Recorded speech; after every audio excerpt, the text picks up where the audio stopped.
Buenos días, yo soy Marina y hoy voy a hablar de la primera parte del primer bloque de la asignatura de Economía de la Empresa para la preparación de la EBAU. Este bloque lo he llamado La Empresa, ya que en él vamos a hablar tanto de la economía como de la empresa, el mercado y cómo éste puede afectar a las empresas a la vez que las empresas afectan al mercado, los tipos de empresa y la forma jurídica que pueden adoptar las empresas. Vamos a empezar con la primera parte, la economía. La economía tiene como objetivo suplir la escasez de recursos necesarios para satisfacer las necesidades de la sociedad. Y es la sociedad la que tiene que tomar importantes decisiones sobre los factores económicos. En este caso, sobre los bienes a producir, dado que los recursos son limitados tanto en la naturaleza como a nivel económico, es importante tomar decisiones sobre cómo invertir dichos recursos, en qué bienes producir y qué cantidad de bien producir de cada tipo.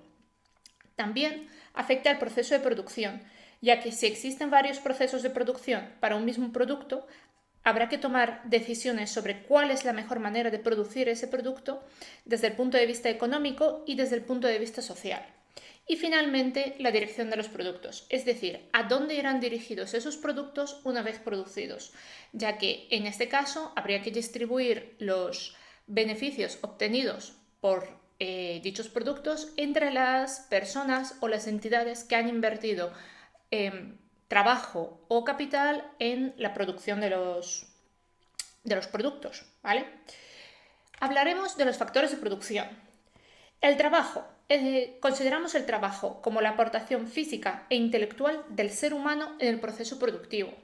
La tierra son todos los recursos naturales necesarios para la producción, como puede ser el agua, los árboles, los minerales o el suelo.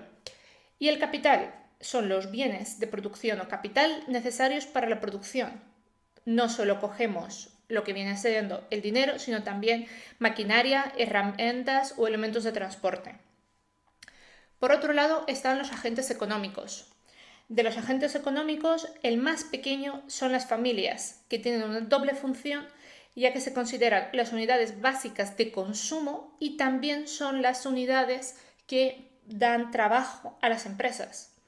Por otro lado tenemos las empresas, que son las unidades básicas de producción. Son las que deciden qué se produce, en qué cantidades, cuándo hacerlo y con qué recursos de entre los que tienen disponibles van a poder hacerlo. Y finalmente hablamos del sector público, que es el marco legal en el que se desarrolla la economía, ya que provee de la sociedad de ciertos bienes y servicios a la vez que establece la economía, la política económica de un país. La empresa. La empresa tiene muchísimas partes dentro de ella y primero vamos a hablar de cómo es, qué funciones tiene, cuáles son sus objetivos, quién se dedica a desarrollar esos objetivos, etc. Vamos a empezar con las funciones de la empresa en la economía. La primera es la coordinación de los factores de producción. Se basa en la búsqueda de la eficiencia para la producción, es decir, producir lo mismo o incluso más de lo que se produce, pero siempre en menos tiempo o con menos recursos. Para ello, las empresas se han enfocado fuertemente en la especialización en los últimos tiempos, optimizando de esta manera la producción tanto desde el punto de vista del trabajo como de los recursos. También se centra en la creación y aumento de la utilidad de los bienes. Las empresas se dedican a transformar materias primas y productos en otros productos terminados con el fin de hacerlos específicos para la satisfacción de las necesidades del cliente. De esta manera aumentamos la utilidad de los bienes terminados y a la vez aumentamos su valor, que es percibido por el cliente final. Las empresas tienen como trabajo, como función, asumir riesgos, ya que al participar en el proceso de producción con el fin de ofrecer al mercado un producto terminado, las empresas necesitan trabajar para pagar por anticipado a sus proveedores o a sus trabajadores, lo cual supone un riesgo económico. Finalmente, las empresas se dedican a la creación de la riqueza. Además de crear empleo para las personas, tienen la importante función en el desarrollo económico, desarrollando innovaciones o aumentando la calidad de los bienes y servicios, aumentando de esta manera también la calidad de vida de los clientes. Dentro de este marco vamos a hablar de una parte importante, aunque relativamente pequeña, que es la cadena del valor. La cadena de valor es el proceso de creación de valor sobre un producto que parte desde las materias primas que lo generan y sigue creciendo hasta el momento en el que llega al consumidor final. Dentro de esta cadena de valor tenemos 3 pasos principales. La producción es la transformación física desde las materias primas hasta el producto terminado. Se produce gracias tanto al capital como al trabajo ofrecido por las personas. La comercialización es el transporte del producto desde el lugar donde ha sido producido y terminado hasta el lugar donde es necesario para su uso. Durante este proceso de comercialización el producto no cambia físicamente, pero su valor aumenta gracias a que en el momento final ya estará mucho más cerca del cliente. Y finalmente el servicio. El servicio produce un aumento del valor porque hay una necesidad del cliente que se satisface con los conocimientos de otros, de los que ofrecen el servicio. En este caso podemos hablar de los bancos y su función a la hora de ofrecer financiación a las personas, o también podemos hablar de la educación, donde gracias a los conocimientos de los docentes los alumnos aprenden y de esta manera aumenta el valor. Bien, el siguiente gran elemento en el que vamos a hablar dentro de las empresas es el empresario. Las empresas actuales se caracterizan por un gran dinamismo y por un alto nivel de especialización, como ya hemos visto. Por tanto, la figura del empresario actual ha cambiado considerablemente frente a perspectivas más antiguas. El empresario ahora mismo es la persona que propulsa la creación y el desarrollo de una empresa. Es el que toma las decisiones sobre la gestión de la empresa y toma dichas decisiones en condiciones de riesgo.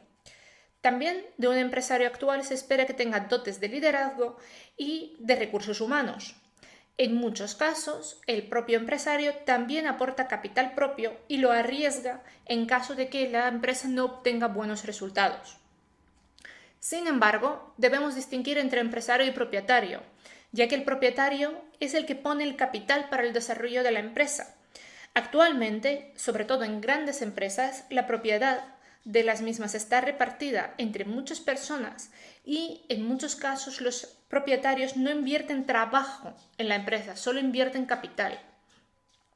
En cambio, en las pequeñas empresas, que pueden ser microempresas hasta 10 empleados o empresas pequeñas desde 10 hasta 50, es muy común que el propietario y el empresario sean la misma persona. No es necesario, pero es lo que más frecuentemente se da en la sociedad actual. Siguiente punto que debemos ver es cómo funciona la empresa desde el punto de vista económico. El beneficio producido por una empresa es la resta de los ingresos obtenidos por las ventas de los productos menos los costos de producción de dichos productos. Así, el funcionamiento de la empresa se puede dividir en 4 sectores dependiendo de las funciones a realizar y dependiendo del personal. El primer sector es la producción. Es el sector donde se produce el aprovisionamiento de materias primas que posteriormente se transforman en producto terminado. Todo el camino físico que hacen los materiales dentro de la empresa pertenece a la producción, desde la compra hasta conseguir nuestro producto terminado. Todo lo que hay dentro pertenece a la producción. Después, el sector comercial es el dedicado a la venta de los productos terminados hacia el consumidor. Para ofrecer un mejor servicio, este departamento comercial dedica parte de los recursos que tiene al estudio de las necesidades de los consumidores, con el fin de ofrecer productos que se adapten a dichas necesidades. La parte financiera, el sector financiero, se dedicará a la obtención y gestión de los recursos financieros. En la parte de gestión de dichos recursos se incluye también el estudio de posibles inversiones de esos recursos con el fin de mejorar la productividad de la empresa o el producto ofrecido. No estamos hablando solo de inversiones financieras, por ejemplo, en acciones de otras empresas o similares, sino también en inversiones en la propia empresa para la mejora de la empresa. Y finalmente, el último sector es el de recursos humanos, que se dedica no solo a la selección de nuevo personal para la empresa, sino también a la formación del mismo, con el fin de que se integren en la empresa y ayuden al desarrollo de la empresa. A día de hoy lo que estamos viendo es que para una empresa muchas veces puede ser más importante conseguir formar la plantilla de personal que ya tiene en lugar de intentar contratar gente nueva. Así que para eso está el sector de recursos humanos. Vamos a hablar sobre los objetivos que persigue una empresa. Las empresas son muy diferentes. Hay muchas y todas son muy distintas entre sí. Por tanto, no se pueden definir claramente unos objetivos generales que tengan que perseguir todas las empresas. Pero hay una serie de puntos que aproximadamente pueden ser similares. Primero y lo más importante, debemos hacer una separación entre los directivos y los propietarios, sobre todo en las grandes empresas, donde los propietarios y los directivos no son las mismas personas. Mientras que los propietarios persiguen exclusivamente un mayor beneficio posible, ya que para eso han invertido un capital y quieren obtener un beneficio aparte del capital invertido. Los directivos, por otro lado, persiguen objetivos como la eficiencia de la empresa o el aumento del mercado objetivo o la mejora de los productos, cosas que en muchos casos pueden suponer una inversión adicional de capital y una tardanza en el retorno de los beneficios esperados por ese capital invertido.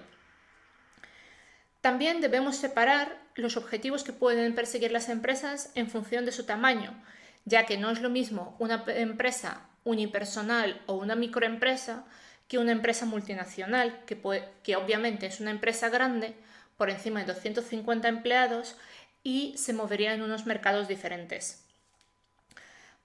Para hablar de algunos objetivos medianamente comunes entre la mayoría de empresas, hablamos de la rentabilidad, la creación del valor y la responsabilidad social. La rentabilidad se considera una medida mucho más fiable que el beneficio de una empresa respecto a su desarrollo, de tal manera que la rentabilidad es el beneficio obtenido comparado con el capital invertido y multiplicado por 100. Es un objetivo que la mayor parte de las empresas persiguen constantemente para su ciclo de producción. En el segundo punto tenemos la creación de valor. La empresa hace que aumente el valor de los productos a la hora de venderlos respecto al momento en el que los ha comprado, tanto si era en forma de materias primas como si era en forma de productos anteriores o semiterminados. Pero según una empresa crece y aumenta su eficiencia a la hora de producir, también crece el valor propio de la empresa, objetivo que satisface los deseos de los accionistas, que son los que solo han invertido capital y esperan beneficios de dicho capital, y también de los directivos, ya que estos, al ver aumentado el valor de la propia empresa, lo interpretan como un éxito de la misma. Finalmente hablamos de la responsabilidad social. Este es un objetivo que es relativamente nuevo para las empresas, ya que ahora se espera que las empresas desarrollen también un componente social, comprometiéndose con diferentes causas sociales que pueden estar relacionadas con el personal que compone la empresa o incluso con el medio ambiente. En el siguiente punto lo que vamos a ver son los elementos que componen una empresa, ya que estos son igualmente importantes. Vamos a empezar primero por el grupo humano. En el grupo humano tenemos muchos tipos de personas que interactúan todos los días con una empresa. Por un lado están los trabajadores o empleados, los accionistas o propietarios y los administrativos o directivos. Todos estos son distintos sectores o distintos niveles de trabajo y de responsabilidad que pueden tener los humanos dentro de una empresa. Por otro lado, podemos hablar del patrimonio, que es el conjunto de bienes económicos de la empresa. Dentro del patrimonio de una empresa podemos hablar de los activos permanentes y entendemos por tales la maquinaria, los edificios o las herramientas, y los activos temporales como las materias primas, productos terminados, dinero en el banco o caja. Vamos a pararnos aquí un momento. Los activos permanentes Obviamente, la maquinaria o las herramientas utilizadas en el proceso productivo no son cosas que vayan a durar toda la vida. Sí se espera que duren más de un ejercicio económico, y eso es lo que normalmente hacemos para distinguir entre los activos temporales y los activos permanentes. Por otro lado, los activos temporales, como las materias primas y los productos terminados, obviamente se mueven constantemente al estar desarrollándose la actividad productiva de la empresa, y el dinero en el banco o en la caja se mueve constantemente a la hora de intentar aprovisionar la empresa, a la hora de pagar los salarios, a la hora de cobrar las ventas, etc. Bien, vamos a hablar también de la organización. La organización dentro de una empresa es un elemento extremadamente importante que tiene como elementos dentro de él la lista de tareas a desarrollar para el correcto funcionamiento de la empresa, la distribución del trabajo entre el personal de la empresa, es decir, cada uno de los que trabajan dentro de la empresa tiene que saber cuál es su rol y qué tareas tendrá que hacer. Y finalmente, en la organización también incluimos las relaciones entre el personal y las responsabilidades. Bien, todas las empresas se mueven dentro de un entorno, no están aisladas del mundo, así que vamos a hablar de 4 factores dentro del entorno alrededor de una empresa. El entorno legal. La empresa puede verse influida por un cambio en la legislatura, un cambio en el gobierno, cambio en las leyes, cambio en cualquier cosa que tenga que ver con ello, puede afectar enormemente a una empresa, para bien o para mal. Después tenemos el entorno económico, que puede ser cambios por la depreciación del dinero, crisis económicas, subidas del valor de la moneda, bajadas del valor de la moneda, cualquier cosa. Pero esto es un entorno económico a gran escala alrededor de la empresa, ¿vale? No es interior.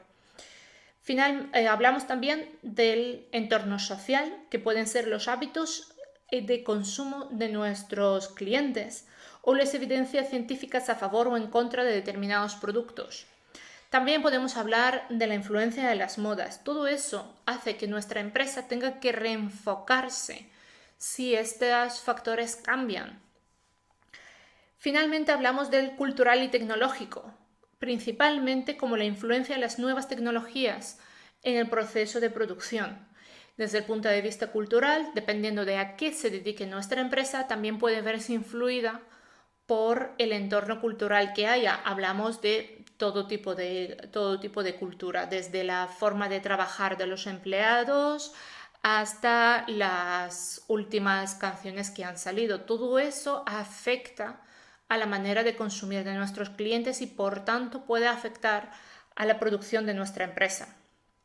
Bien, hemos dicho que las empresas no viven solas, así que las empresas desarrollan su labor dentro del mercado y de él vamos a hablar ahora. El mercado es un entorno alrededor de las empresas que afecta enormemente a su comportamiento. Vamos a empezar con el funcionamiento del mercado. El funcionamiento del mercado se basa en 4 factores principales: la demanda, la oferta, el precio y el equilibrio de mercado. La demanda es la cantidad de un bien que los consumidores están dispuestos a comprar en cada nivel de precios. Por tanto, la demanda de un bien es inversamente proporcional al precio del mismo, de forma que cuanto mayor sea el precio del bien, menor será la demanda y viceversa. Esta demanda puede llegar a ser 0, momento en el cual retiramos un producto del mercado ya que nadie lo quiere, o puede producirse una demanda demasiado alta que las empresas no puedan suplir. Por otro lado tenemos la oferta, que es la cantidad de un bien que los productores o las empresas están dispuestos a producir a cada nivel de precios. La relación entre el precio de un bien y la oferta es directa. A mayor precio de producto, mayor será el beneficio de la empresa y por tanto la empresa intentará ofertarlo siempre a un precio cuanto mayor, mejor. El precio. El precio final de un producto quedará fijado entre los productores y los consumidores a través del equilibrio entre la oferta y la demanda. Es decir, si nosotros como productores ofertamos un producto que está en un nivel de precios muy alto porque es el que mayor beneficio nos generará, pero los consumidores deciden que no quieren pagar semejante precio por nuestro producto, obviamente nosotros tendremos que bajarle el precio si queremos venderlo. Si conseguimos venderlo por debajo del precio de coste, eso sí, quiere decir que estamos perdiendo dinero, así que necesitamos convencer a los consumidores de que compren por encima del precio de coste mínimo. Dependiendo del beneficio mínimo que estemos dispuestos a aceptar, podemos ajustar más o menos los precios. Finalmente hablamos en el mismo sentido del equilibrio de mercado, que se produce cuando los consumidores y los productores están de acuerdo en intercambiar la misma cantidad de productos o servicios al mismo precio. Eso lo que nos hace es tener un mercado en el cual no hay exceso de producto y no hay demasiada demanda. Bien, vamos a entrar dentro de los tipos de mercado y primero empezaremos a hablar del mercado de competencia perfecta. En el mercado de competencia perfecta se caracteriza porque todos los productos disponibles en el mercado que satisfagan la misma necesidad son homogéneos, es decir, el consumidor no tendría preferencias entre unos productos y otros. Es decir, si el producto del que estamos hablando es un coche, no habría preferencias entre un Audi y un Mercedes. Ambos serían coches. Eso no quiere decir que no podamos distinguir entre un coche pequeño, un coche grande, un coche familiar o una furgoneta, porque esos son distintos productos que satisfacen distintas necesidades. Pero si entramos en un coche pequeño de 5 plazas, nos dará exactamente igual la marca, porque todos satisfarán la misma necesidad. Bien, los precios. Al existir la misma cantidad de oferta que de demanda, el mercado estará en equilibrio y por tanto los productores y los consumidores tendrán el poder de alterar los precios. Eso es muy importante. Tiene que poder cambiar el nivel de precios tanto el consumidor como el productor, ya que al cambiar el mundo de alrededor, la realidad en la que se mueven también cambia. Bien. Otro factor es la información. Tanto los productores como los consumidores tendrán toda la información necesaria sobre las características del producto que están moviendo y sobre las necesidades del mercado, de tal manera que los productores ofrecerán productos perfectos que satisfagan exactamente la necesidad generada por el consumidor y por otro lado el consumidor sabrá exactamente qué tipo de producto está comprando y para qué. Finalmente, hablamos de la libertad, de entrar y salir del mercado, no solo de decidir dentro del mercado, sino también de poder salir del mercado. Así no habría normas que impidieran a las empresas acceder a un mercado concreto o no habría normas que les obliguen a salir de él. Bien, vamos a pasar al siguiente tipo de mercado, que es el mercado de competencia imperfecta. En este tipo de mercado hablamos del monopolio, oligopolio y de la competencia monopolística. Primero, el monopolio. Tenemos monopolio cuando no hay competencia entre las empresas, es decir, solo hay una única empresa que ofrece un producto concreto. Así, esa empresa productora puede fijar libremente los precios y los consumidores tendrán que asumirlos sin derecho a negociar esos precios, porque al ser el único proveedor de ese servicio o de ese producto, no pueden negociar, no pueden decir, pues no me gustan tus precios, me voy a otra empresa para conseguir lo mismo. No tienen esa opción los consumidores. El oligopolio va un poco en la misma dirección, pero un poquito más esparcido. Es decir, en este caso el mercado se reparte entre unas pocas empresas muy grandes, todas ellas con suficiente poder como para influir en los precios globales del producto y las cantidades a producir. Si en lugar de tener una sola empresa, como tenemos en el monopolio, tenemos 5 empresas distintas, como tenemos en el oligopolio, si una de ellas decide bajar los precios ofreciendo de esta manera un producto más atractivo al cliente, las otras 4 tendrán que bien bajar sus precios o bien ofrecer un valor diferente, un valor superior, cambiar el producto. Bien, finalmente hablamos de la competencia monopolística. Se produce cuando hay muchas empresas produciendo el mismo producto, pero ofreciéndolo de forma que se diferencie de los demás en el mercado y sea percibido por el cliente como un producto exclusivo. Volviendo al tema de los coches, en la competencia monopolística es donde entraríamos en distinguir entre marcas. Entre 2 coches que sean exactamente iguales satisfaciendo la misma necesidad, nosotros distinguiríamos entre marcas o diseño. Son cosas que no afectan a la utilidad del producto, no afectan al valor propio del producto, pero sí afectan al valor percibido por el cliente y por tanto al precio que el cliente estará dispuesto a pagar por ellos. Bien, vamos a empezar a hablar de los tipos de empresa. En los tipos de empresa los distinguimos dependiendo del sector al que se dedica una empresa, de la titularidad del capital, dimensión o ámbito territorial.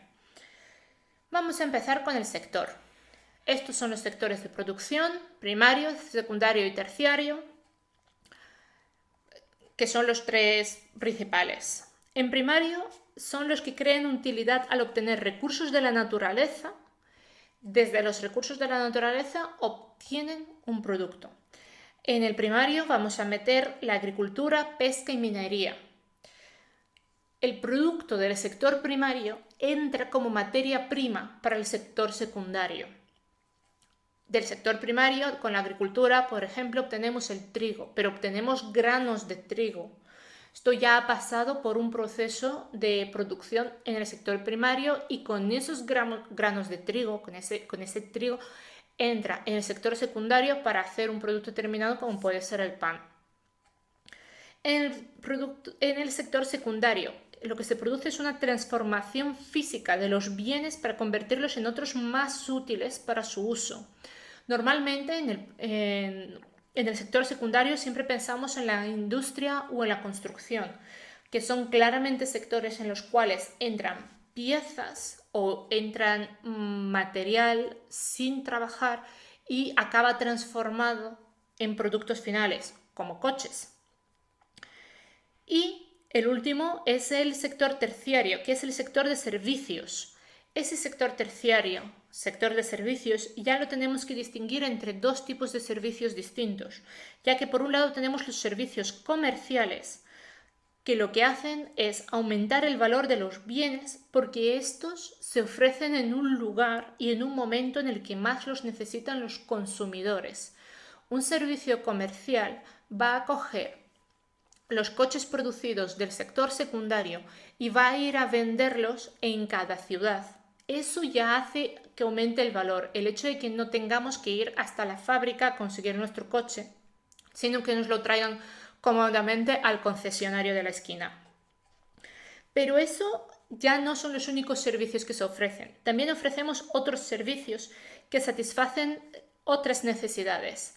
En este rango entraría la educación, la hostelería, el turismo o las finanzas. Son servicios que no trabajan con un producto en ningún momento. En la educación, el producto que se mueve, lo que añade valor a la transacción es el conocimiento del que lo ofrece hacia el que lo recibe, pero no hay un movimiento de producto.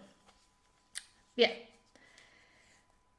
Siguiente distinción entre las empresas según la titularidad del capital. Dentro de una empresa, el capital de la misma puede ser privado, público o de carácter mixto. El capital privado es propiedad de uno o más particulares, con lo cual ese capital privado hace que la empresa se oriente hacia la obtención de un beneficio concreto. Por otro lado, si el capital de nuestra empresa es público, tanto el capital como el control de la empresa pertenecerán a la administración pública, cosa que orientará a la empresa hacia un servicio de la comunidad y no hacia la obtención de un beneficio, mucho menos para la obtención de un beneficio de un particular. Finalmente tenemos las titularidades de carácter mixto, donde el capital de la empresa puede producir tanto de aportaciones públicas como de aportaciones privadas. Bien, eso es, por ejemplo, el caso de las escuelas concertadas. Parte del capital proviene de personas privadas y otra parte viene de la administración pública. Siguiente forma de distinguir nuestras empresas va a ser a través de la dimensión, y esto es bastante fácil. Llamamos microempresa a cualquier empresa que tenga menos de 10 trabajadores. Una empresa pequeña será aquella que tenga entre 10 y 49 trabajadores.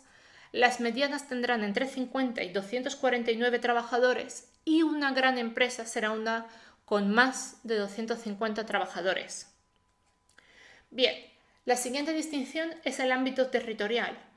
Saber en qué ámbito está actuando una empresa, si es local, regional, nacional o multinacional, puede darnos una idea no solo del volumen de negocio que maneja, sino también de la importancia que tiene en el mercado de nuestro alrededor, ya que no es la misma la influencia que puede tener una tienda de alimentos en la esquina de casa que los supermercados día. Bien, no todas las empresas son iguales, por si no lo habíamos visto hasta ahora. Una de las formas más básicas para distinguir entre las empresas es a través de su forma jurídica. En la forma jurídica tenemos dos básicas, que es el empresario individual y las sociedades. Cualquier cosa que no es un empresario individual es una sociedad de alguna clase. Vamos a empezar con el empresario individual, o más conocido como autónomo.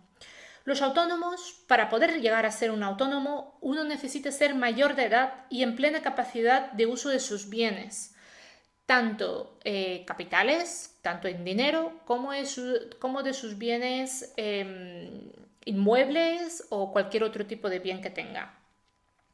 No es necesario tener un capital mínimo legal para comenzar la actividad. Uno puede comenzar su actividad como autónomo con 0 euros. Y tampoco existe una separación entre los bienes personales y los bienes de la empresa. Es decir, el empresario responderá ante la ley con todo su patrimonio presente y futuro, ya que tiene una responsabilidad ilimitada. ¿Vale? Por eso hay que tener mucho cuidado. Es el que gestiona y representa legalmente su empresa, y la razón social o nombre de la empresa será el nombre del empresario. Tributará con el IRPF por todos los beneficios obtenidos por su empresa y no es necesario que se inscriba en el registro mercantil. Sí es recomendable registrarse en el registro mercantil para ser reconocido como una marca registrada. En el caso de que el autónomo desee inscribirse en el registro mercantil, sí que puede hacerlo con otro nombre. Es decir, tendríamos una separación entre la denominación legal de cara a el pago de impuestos o de cara a la seguridad social, y después tendremos un nombre comercial que es con el que se nos conocerá y con el cual en el registro mercantil dirán que es el de nuestra empresa y por tanto ninguna otra empresa podrá coger ese nombre comercial. Ventajas de ser autónomo. Se queda con todo el beneficio por la actividad económica. Toma todas las decisiones tanto de la gestión de la empresa como sobre la inversión de los beneficios. Y no hay inversión inicial mínima. Inconveniente. Responde con todos sus bienes ante las deudas contraídas legalmente y la empresa va a ser muy dependiente de las habilidades del empresario. Un mal empresario individual llevará a la quiebra su empresa muy rápido y un buen empresario individual puede convertirla en una empresa grande. Bien, actualmente existe la figura de emprendedor de responsabilidad limitada, que fue creada en 2013 para ayudar a preservar algunos de los bienes de un empresario individual, como puede ser su vivienda habitual, cosa bastante importante. Bien, vamos a pasar al tema de las sociedades. Las sociedades se forman entre dos o más personas pueden existir sociedades unipersonales en el caso de la sociedad anónima y en el caso de la sociedad limitada. Se constituye una identidad jurídica propia. No es como en el caso del empresario individual, que la identidad jurídica de su empresa es él mismo. En el caso de las sociedades, una sociedad tiene una identidad jurídica propia. Bien, esa identidad jurídica propia va a ser diferente a la de todos los miembros, ¿vale? Va a ser una entidad completamente nueva que se va a desarrollar y tienen que constituirse siempre ante notario y registrarse en el registro mercantil necesariamente para poder obtener el CIF y ser considerados como una empresa. Tipos dentro de las sociedades. Pueden ser sociedades de personas que se constituyen por socios que aportan tanto trabajo como capital. Son las sociedades personalistas. Todos los socios tendrán responsabilidad solidaria ante los acreedores, incluido con sus bienes personales. Puede ser una sociedad capitalista. Es una sociedad donde los socios que la componen tienen solo aportación económica. Los socios, de esta manera, no se involucran su trabajo ni tampoco sus bienes personales, y la responsabilidad que tendrán ante acreedores se limitará al capital aportado. Las sociedades de economía social es el tercer tipo, que son sociedades a medio camino entre las dos anteriores, en la que si bien los socios aportan tanto capital como trabajo propio, a la hora de responder ante los acreedores solo lo hacen con el capital aportado a la sociedad y no con sus bienes personales. Bien, vamos a entrar dentro de cada una de las sociedades y hablar un poquito sobre todas ellas. Vamos a empezar con la sociedad colectiva. Es una sociedad personalista. Para poder formarla necesitamos un mínimo de 2 personas. Los socios que la forman aportarán tanto trabajo como capital. Todos responderán solidariamente y de forma ilimitada por las deudas sociales contraídas, incluido, por tanto, sus bienes personales. No hay un capital social mínimo para la formación de la sociedad. Los socios se repartirán el beneficio obtenido por la empresa en función del capital aportado y del trabajo aportado. Todos formarán parte de la gestión de la empresa y tomarán decisiones, salvo que deleguen esa función en algunos de ellos o incluso en una sola persona. El nombre de la empresa o razón social va a ser el nombre y apellidos de todos los socios más la denominación sociedad colectiva. Como ventajas podemos destacar que no pagan el impuesto de sociedades, pero sí pagan el IRPF. Y como desventajas podemos destacar que arriesgan sus bienes personales de forma solidaria y limitada. Bien, la sociedad comanditaria. De nuevo es una sociedad personalista, en la que existen además 2 tipos de socios. Eso quiere decir que mínimo necesitamos 2 personas, una de cada tipo. Socios colectivos son las mismas características y participación que tienen en la sociedad colectiva. Y después tienen los socios comanditarios, que son socios que solo aportan capital, no intervienen en la gestión de la sociedad y tienen una responsabilidad limitada solo al capital aportado. Bien, en este tipo de sociedad no existe un capital mínimo para poder formarla, y el nombre o razón social tendrán que ser los nombres y los apellidos de todos los socios o de algunos y añadiendo y compañía, y finalmente tienen que sumar sociedad en comandita. Bien, finalmente esta sociedad tributa por los beneficios obtenidos con el IRPF. Siguiente tipo de sociedad va a ser la sociedad anónima. Es una sociedad de tipo capitalista. El capital va a estar dividido entre partes iguales o acciones. La responsabilidad de los socios estará limitada al capital aportado y a cada uno de los socios le corresponderá un número de acciones en función del capital aportado. El capital mínimo que tendrán que aportar es de 60.000 euros. De esos 60.000 euros, el 25% tendrá que ser entregado en el momento de inscribirse en la sociedad y el resto se entregará en el tiempo y forma que describan los estatutos de la sociedad. Al ser una sociedad que formamos ante notario, tendrá unos estatutos con los cuales tendrá que regirse todo el funcionamiento de la sociedad. Puede ser constituida, es así, puede ser solo por una sola persona, en este caso lo llamamos una sociedad anónima unipersonal, o puede constituirse por más de una persona. En la razón social ya podemos meter cualquier nombre que queramos con SA al final. Forma de gobierno dentro de una sociedad anónima. Tenemos la Junta General de Accionistas, que es el órgano supremo. En él participan los accionistas y lo que hacen es decidir sobre los asuntos más importantes, como aprobar los estatutos de la sociedad o elegir a los administradores.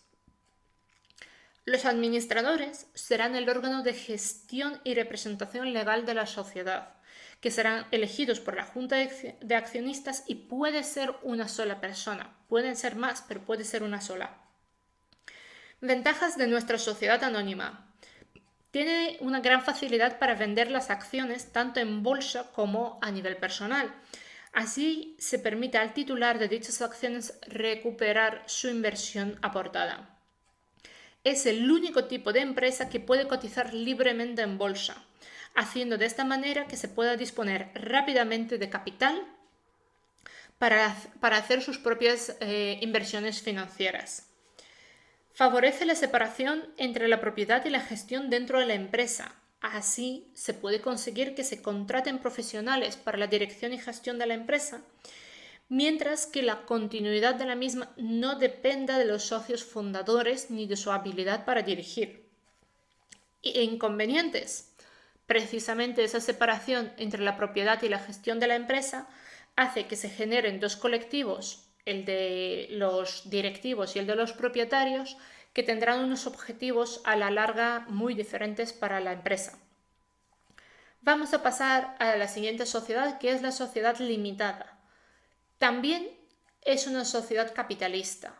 Sin un número mínimo de socios, podemos tener una sociedad limitada formada por una sola persona.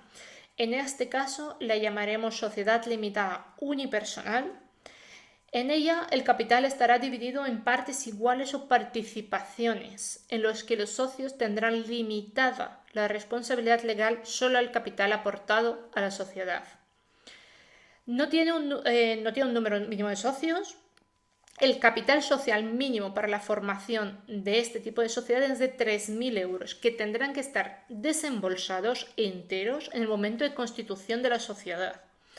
La responsabilidad de los socios se limita a las aportaciones de los mismos, ¿vale? Eso puede incluir bienes, dinero o derechos. Aunque sea una sociedad capitalista, no quiere decir que lo único que puedan invertir los socios sea capital. La razón social de esta sociedad limitada es cualquier nombre que escojamos y queramos registrar en el registro mercantil más SL. El gobierno de este tipo de sociedad lo forman la Junta General y los administradores. De nuevo, la Junta General es el órgano supremo en el que están representados todos los socios de la sociedad, de alguna manera, y tiene que controlar la gestión y tiene que aprobar las cuentas anuales.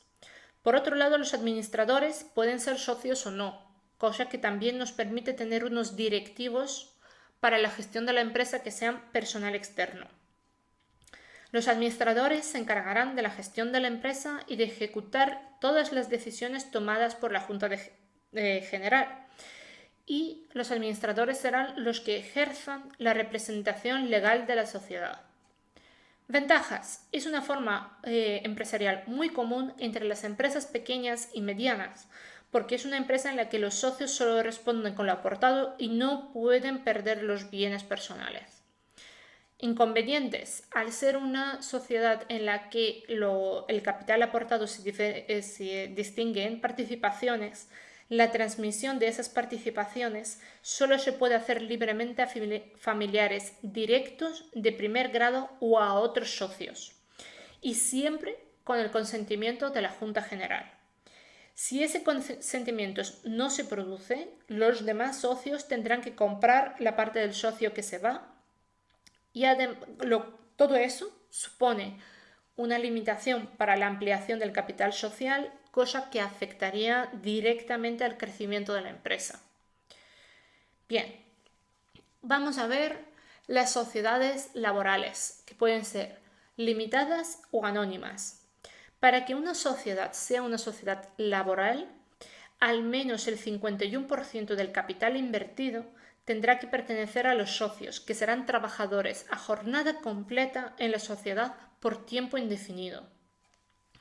Normalmente, este tipo de sociedades son el resultado de quiebras de sociedades limitadas o sociedades anónimas, y el capital se separará en participaciones o en acciones, dependiendo de cómo se ha generado esta sociedad laboral,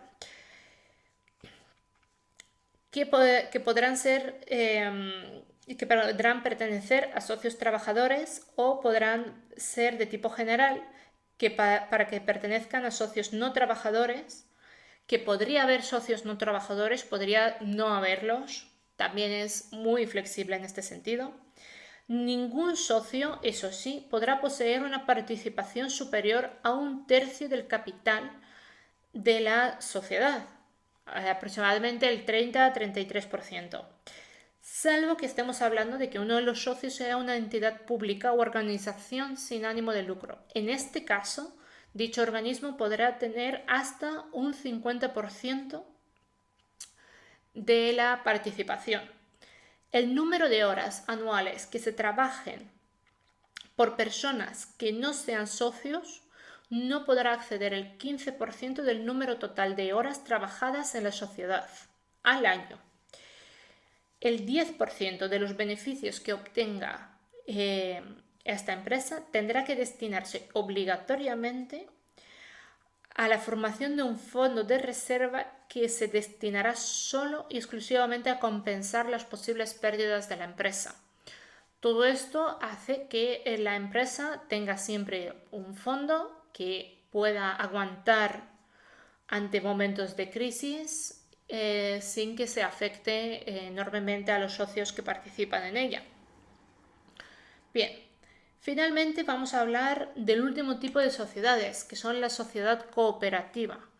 Este tipo de sociedad estará constituido por personas que tengan la misma necesidad o el mismo objetivo, desde el punto de vista normalmente social, ya que es una sociedad que no tiene ánimo de lucro.